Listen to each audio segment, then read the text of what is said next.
Hadi Allah yardımcı olsun. İnşallah. Dua edin. Allah yardımcı olsun. Kandırmasın inşallah.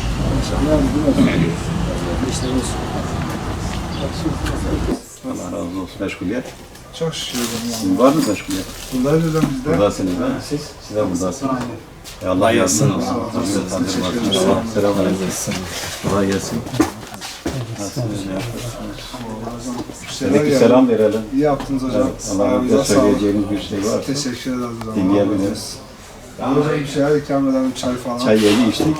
İnşallah başka zaman diyelim. Hadi Allah yardımcı olsun. Allah razı olsun. Peki, kolay gelsin.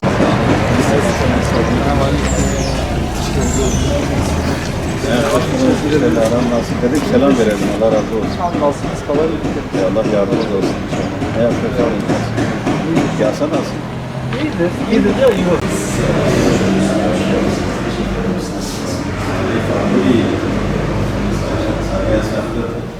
Dışarıda değil.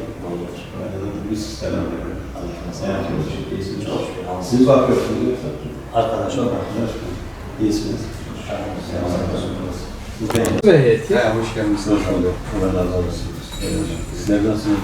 Yok, hamdolsun. Allah iyilik. İnşallah oradasınız. Yok, çok şükür. Hamdolsun. Teşekkür ederim.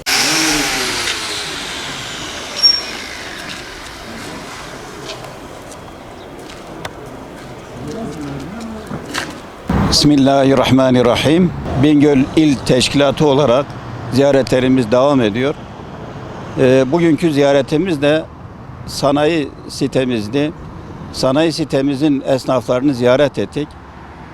Tabii sanayi esnafı genelde şikayet ettikleri konular özellikle fiyat artışı konularıydı. Tabii bu konuda esnafımız genel itibariyle muzdarip. Yani her gün fiyatlara yeni bir zam geldiğini söylüyorlar. Bu konuda özellikle yetkililerin yardımcı olmalarını söylüyorlar. Tabii özellikle fiyat artışı hani kontrol mekanizmasının olmadığını özellikle söylüyorlar. Bu konuda bizim de buradan bir çağrımız olsun. Özellikle kontrol mekanizmasının devreye ciddi bir şekilde sokulması gerektiğini düşünüyoruz. Bunun dışında da yine sanayi esnafımız özellikle yolları genel itibariyle bozuk. Bu hususta gerek belediye gerek ilgili kurumların da yardımcı olmaları özellikle önemli. Çünkü bir ilin kalkınması sanayiyle olur, ticaretle olur, yine hayvancılıkla olur ve yine tarımla olur. Tabii bu sanayi de bunun bir koludur.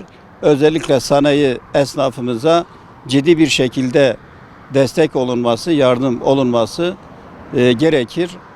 Buradan dediğimiz gibi biz tekrardan ilgili yetkililere de çağrıda bulunalım.